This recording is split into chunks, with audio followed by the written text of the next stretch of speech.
کوئی روایت نقل نہ کیجیے. عبداللہ ابن سلام کی پسلیاں توڑی گئی. کیوں؟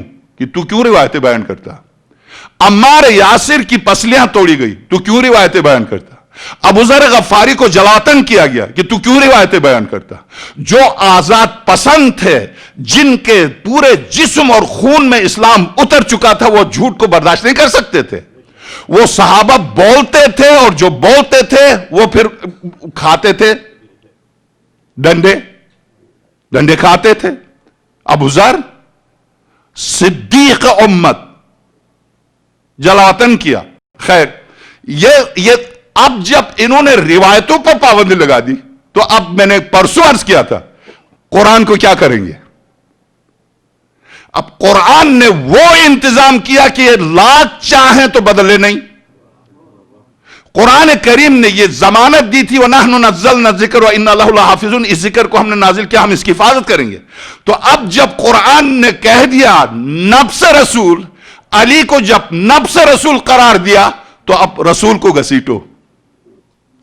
اگر رسول کو اس مقام بلندی تک جو یاسین طٰہٰ، اگر اس مقام بلندی پر رہنے دیا تو جس کو قرآن نے اس کا نفس قرار دیا وہ بلندی دونوں کی برابر ہے. مقام دونوں کا. کیوں؟ اس نے گزشتہ سال میں نے آپ کی خدمت میں اسی منبر سے عرض کیا تھا، ہمارے زیدی صاحب نے وہ کتاب تحفے کے طور پر دی تھی، خدا ان کو سلامت رکھے. عبید اللہ عمر السری کی کتاب ارجح المطالب فی فضائل علی بن ابی طالب سلام اللہ علیہ. کیوں؟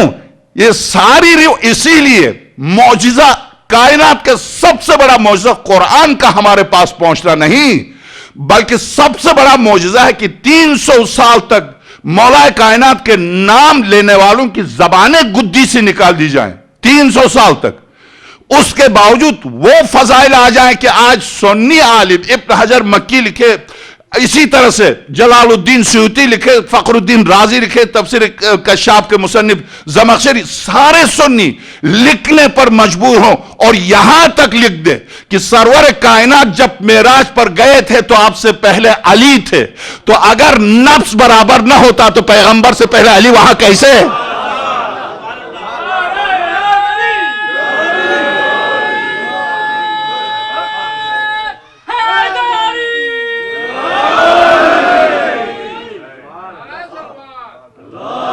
یقیناً مولانا عبید اللہ عمر السری صفحہ 470 ارجح المطالب فی فضائل علی بن ابی طالب، صفحہ 470. سرور کائنات معراج سے پلٹ آئے. بلکہ یہ روایت تو مجھے واقعاً پھر میں اس روایت کو پڑھنے کے بعد بہرحال پھر امام شافعی والا شعر مجھے نظر آتا ہے کہ مرتے وقت ومات الشافعی وہو لیس یدری علی ربہم ربہ اللہ. امام شافعی کے یہ شعر ہیں کہ مر رہا ہوں شافعی، ابھی مجھے یہ نہیں پتا چلا کہ علی رب ہے یا اللہ رب ہے.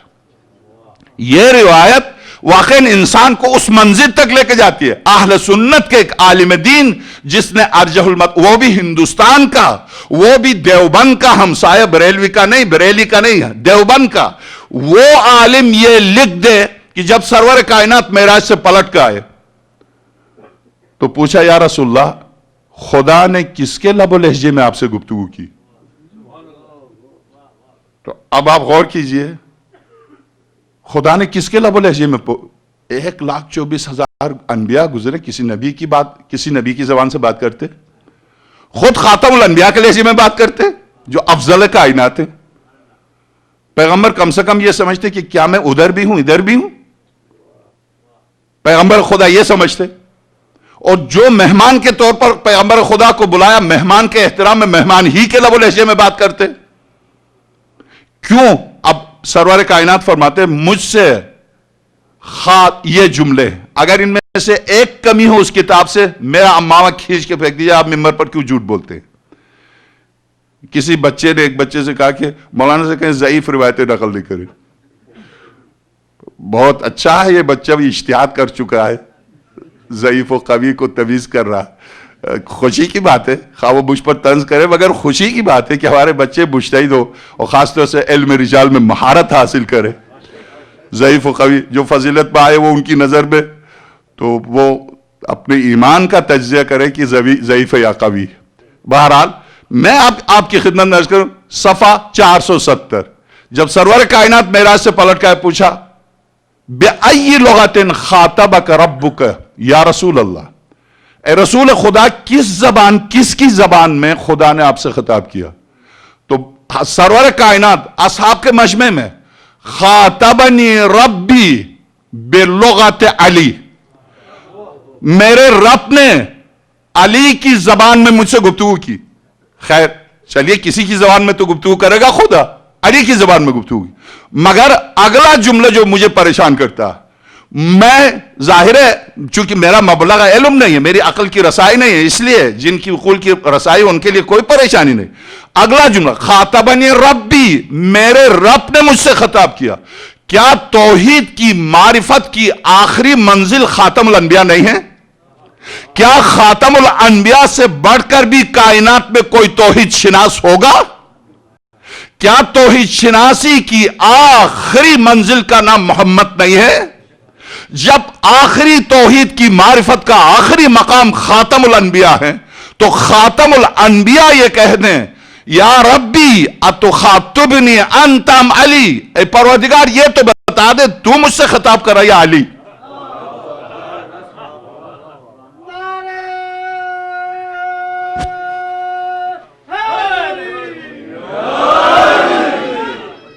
تو مجھ سے خطاب کر رہا، کیا مطلب؟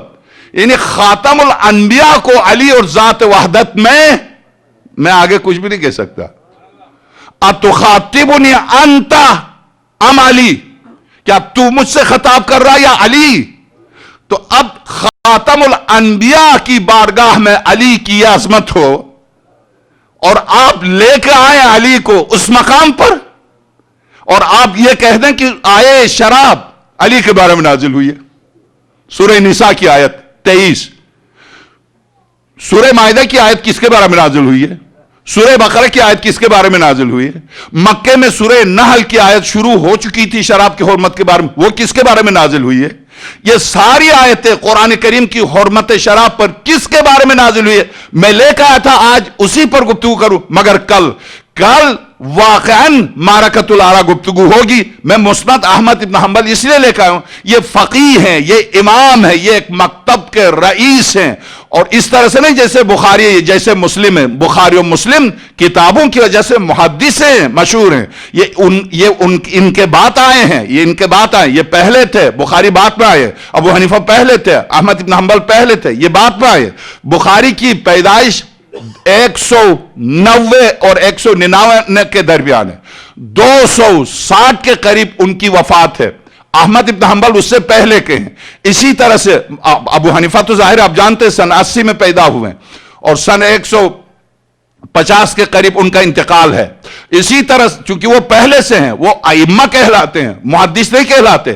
تو اب اس نے اپنی کتاب میں ان ساری شراب کی آیتوں کو، شراب کے سلسلے میں جتنی آیات قرآن کریم میں 5 آیتیں شراب کی حرمت کے بارے میں نازل ہوئی، سورہ بارکہ نحل میں، سورہ بارکہ بقرہ میں، سورہ بارکہ نساء میں، اور آخری آیت تفصیل کے ساتھ سورہ بارکہ مائدہ میں نازل ہوئی ہے. یہ ساری صورتیں، ساری آیتیں صرف ایک شخص کے بارے میں، ایک شخص کے بارے میں. کتنا بڑا شرابی تھا بخدا، مذاق نہیں. تو آپ کل روایت کو سن لیجئے گا، آج تو میری گفتگو ختم. واقعاً الناس علی دین ملوکہم، لوگ اپنے حکمرانوں کی روش پر ہوتے ہیں. اگر معصوم کی حکومت ہوتی تو آج اسلام در بدر نہیں بھٹکتا، مسلمان پریشان نہ ہوتے. اگر معصوم کی حکومت ہوتی، معصوم سے حق کو چھینا، اور آج دیکھ رہے ہیں صدائیں آ رہی ہیں، ہر طرف سے صدائیں آ رہی، اور یہ ظلم بڑھتا جائے گا. ابھی یہ تھوڑی کہ فلسطین میں اب ختم ہوگا، نہیں، بڑھتا جائے گا.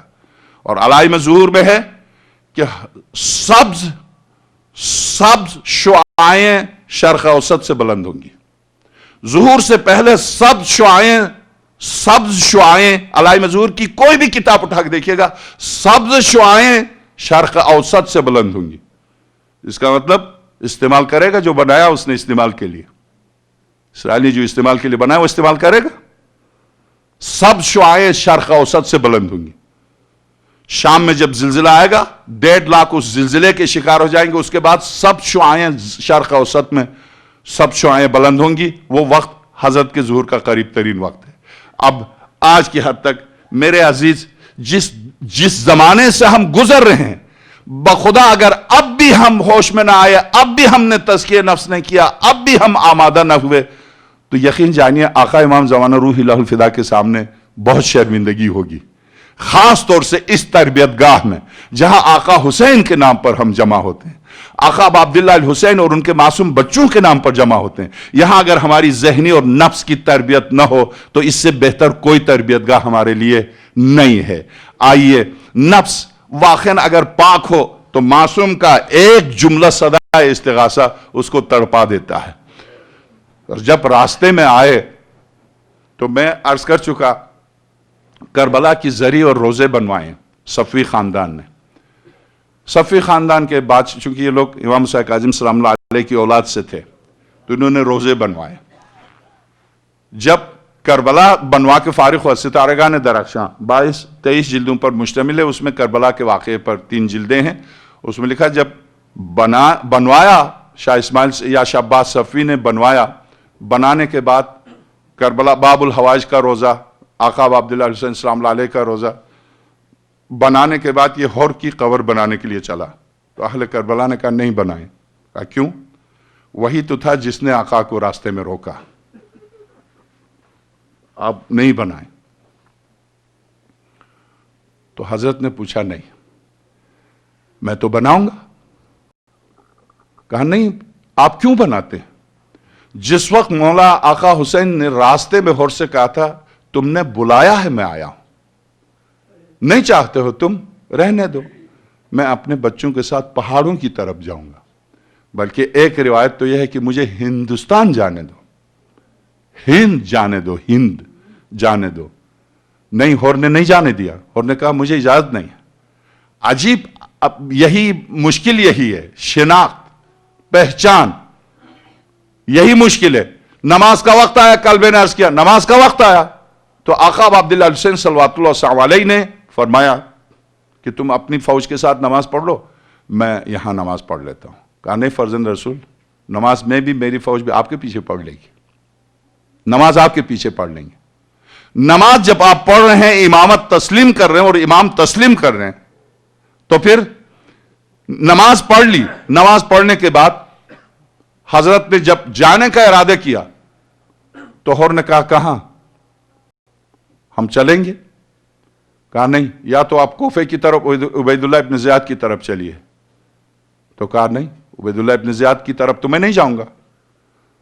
ہور کافی طویل گفتگو کے بعد ہور آگے بڑھا. ہور نے آگے بڑھ کے روایت کا جملہ شیخ عباس قمی کی نفس المحموم جہاں سے روایت عرض کر رہا ہوں، آگے بڑھ کے ذوالجناح کے لگام کی طرف ہاتھ ڈالا. جیسے ہی ذوالجناح کے لگام کی طرف ہاتھ دراز کیا، باب الحوائج سامنے آئے. اور ابھی عباس موجود ہے. عباس کے ہوتے ہوئے عباس کے آقا کے گھوڑے کی طرف تیرا ہاتھ کاٹ دوں گا. جلال عباس کو دیکھ کے ہور پیچھے ہٹا تو آقا امام حسین نے ایک جملہ فرمایا، ہور ثقلت کا امک، تیری ماں تیرے غم میں روئے تو کیوں مجھے پریشان کرتا ہے؟ تو ہور نے کہا خدا کی قسم حسین، اگر دنیا یا عرب کا کوئی اور شخص میری ماں کا نام لیتا تو میں اس کو جواب دیتا، مگر آپ زہرا کے فرزند ہیں، آپ زہرا کے فرزند ہیں.